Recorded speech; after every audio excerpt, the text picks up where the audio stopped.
E aí, galerinha, sejam muito bem-vindos a mais uma aula de História. Estamos já na nossa 7ª aula para o 9º ano do ensino fundamental. E na aula de hoje, a gente vai trabalhar um pouquinho sobre o voto na história do Brasil. Então, a gente vai ver uma perspectiva geral de como houveram diversas mudanças na história do voto aqui no nosso país, certo? Então, vamos lá. Observem aí no slide. Por que o voto é tão importante? O voto, ou sufrágio, como também é conhecido, é um dos principais instrumentos utilizados para eleições de representantes políticos ou para tomar decisões políticas, em espaço que há consulta popular para isso, como no caso dos plebiscitos ou referendos, certo? Eu não sei se vocês sabem exatamente o que é isso, mas basicamente é uma consulta popular, onde a população vai tomar alguma decisão de uma determinada medida. Por exemplo, eu não sei se vocês lembram, mas no ano de 2010, aqui no Acre, houve um referendo que era para decidir a questão do fuso horário do Acre. E aí os seus pais, tios, irmãos votaram se queriam que voltasse ao horário antigo ou permanecesse o horário que já era, certo? Então perguntem aí para eles que eles vão explicar melhor para vocês. Aqui no Brasil, são eleitos através do voto diversos representantes políticos. Observem aí. Isso aqui a gente já até falou um pouquinho nas aulas passadas, mas existem, dos 3 poderes que existem numa sociedade democrática, 2, que é o poder executivo e o poder legislativo, são escolhidos por nós através do voto, certo? Então, por que esse voto é importante? Porque a gente vai escolher as pessoas que vão representar a gente, representar os nossos interesses, tanto individuais quanto coletivos, certo? E aí, a importância de analisar como que esse voto teve uma mudança durante a história do Brasil é justamente a gente ressignificar como que é importante ter essa conscientização do voto, certo? Então, continuando, o que seria o chamado sufrágio universal, que a gente viu no slide anterior? Observem aí. Sufrágio universal significa que todo cidadão, dentro das normas legais, tem direito ao voto. Essa configuração de participação política vai ser uma vitória no sentido de ampliação dos critérios da democracia. Por quê? Porque a partir dessa caracterização do sufrágio universal, todo brasileiro, independente de qualquer natureza, vai poder votar desde que atenda aos critérios que a Constituição diz, que ser maior de 16 anos, até os 18 é o voto facultativo e a partir dos 18 anos o voto se torna obrigatório, certo? Então, esse sufrágio universal é basicamente todo o direito que nós, como cidadãos, temos de poder votar, certo? E vamos lá analisar um pouquinho dessas mudanças na questão do direito ao voto. Observem aí no slide, tanto no Brasil colônia quanto no Brasil império, o voto era restrito a homens que detinham certo nível de renda, que é o chamado voto censitário. Então, só podia votar homens que tinham uma certa quantia de renda. Então, a gente observa como que há uma mudança significativa nessa questão do voto, porque atualmente, independente de qualquer natureza, você pode ter essa participação política através do voto, certo? Então, tanto no Brasil colônia quanto no Brasil império, o voto era chamado de voto censitário, só podia votar quem tinha determinada quantia de renda. E olha outra característica fundamental, eram apenas os homens. Poderia existir uma mulher que tinha certo nível de renda, mas ela não podia de forma alguma votar, porque as mulheres nesse período não eram consideradas cidadãs, certo? E aí, com o advento da República, o voto ele passa a ter algumas mudanças significativas. Observem aí, com o advento da República, o voto ele vai ser estendido aos demais homens, então, independente de qualquer renda, os demais homens também vão poder votar, mas ele não engloba as mulheres ainda nesse período, certo? As mulheres, elas somente vão poder participar das eleições no Brasil a partir do ano de 1932, com a reforma do Código Eleitoral, certo? Então, essa reforma do Código Eleitoral, no ano de 1932, ela vai trazer a inserção de diversos grupos que eram excluídos do direito ao voto, que vão poder, a partir de agora, participar dessas eleições, dessa participação política. Inclusive as mulheres, os negros, que não eram considerados também cidadãos na sua forma mais complexa, os povos indígenas também. Então, diversos grupos que eram excluídos do direito ao voto vão ter essa participação política com essa reforma do Código Eleitoral. Mas a gente vai analisar que ainda houveram muitas mudanças significativas nesse período.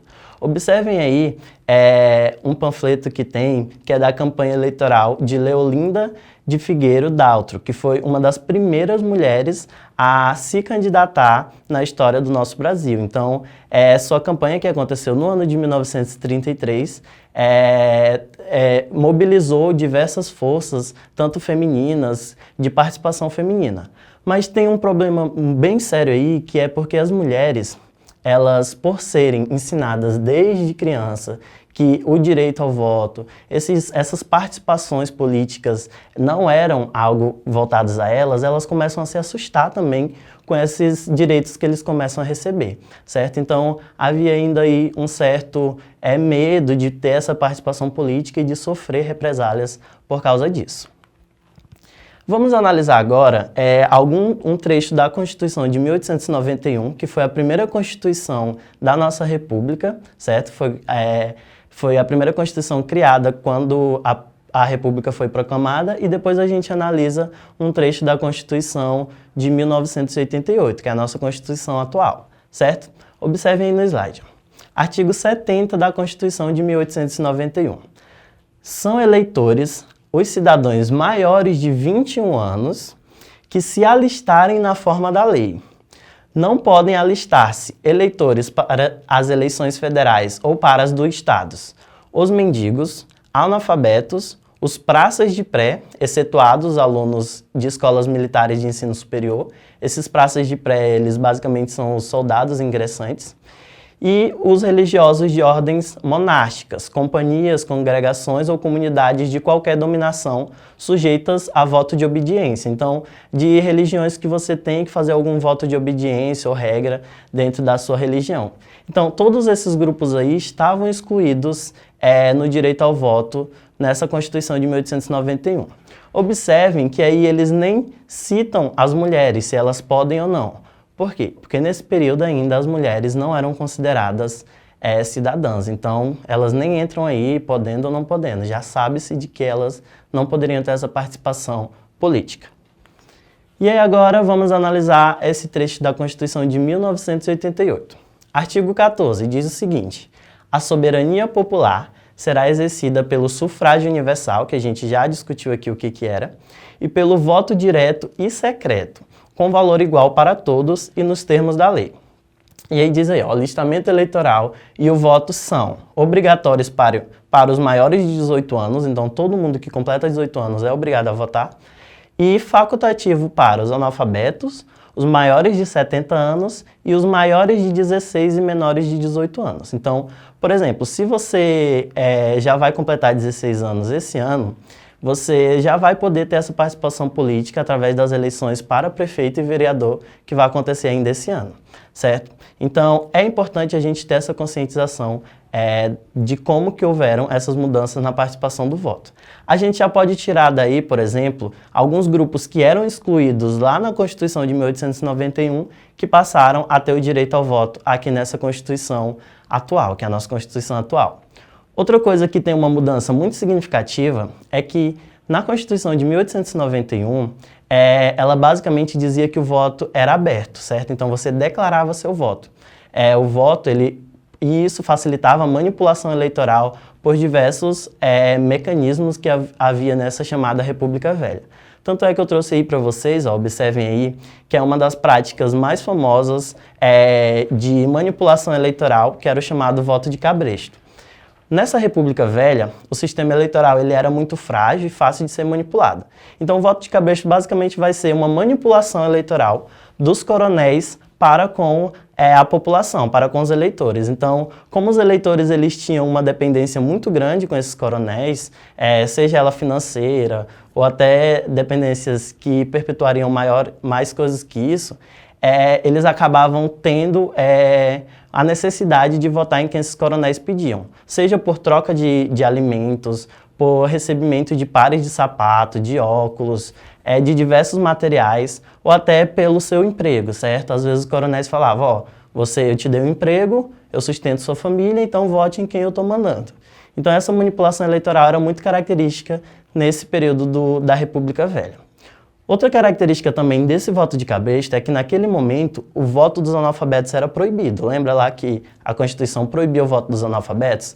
Mas isso não significava que os analfabetos não votavam, certo? Eles votavam através de outra prática de manipulação eleitoral, onde os coronéis já entregavam o panfleto certinho, com o nome, o candidato em que eles iam votar, e aí a pessoa tinha que só ir lá e distribuir e entregar na zona eleitoral. Tanto é que tem uma imagem aí, observem aí que a gente já viu essa imagem numa aula passada, que é sobre como acontecia essa questão aí da manipulação eleitoral. Mas vamos lá, continuando, o que vai mudar em relação ao voto? Leiam aí no slide. Receber a cédula eleitoral do próprio candidato, ser coagido por capangas de coronéis e até declarar voto publicamente ao juiz eleitoral.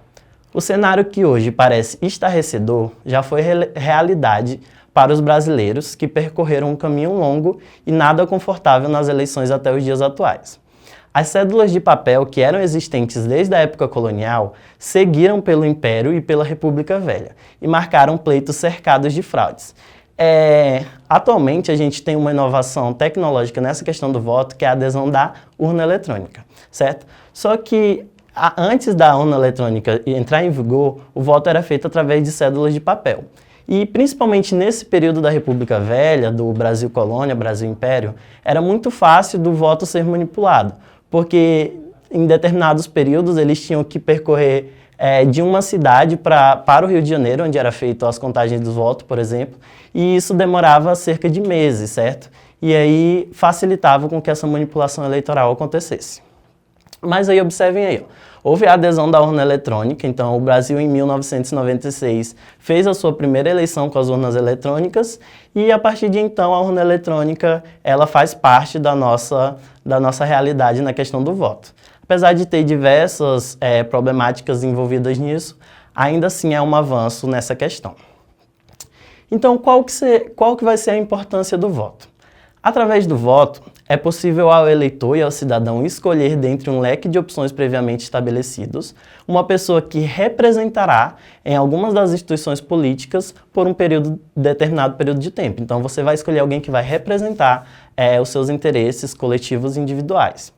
Essa escolha, na forma ideal, ela deve ser feita com consciência política e após uma análise das propostas do candidato e de sua viabilidade de aplicação, além também de analisar o histórico pessoal e político do candidato, certo? Inclusive tem essa charge aí, que é uma charge de uma campanha Voto Consciente, que diz: sapato, se você não gostou, é fácil trocar. Candidato só depois de 4 anos. Então, é por isso que é importante a gente ter essa conscientização dessa importância do voto, certo? A gente votar consciente, votar em quem realmente apresenta as melhores propostas, em quem realmente tem o melhor histórico, todas essas questões, certo?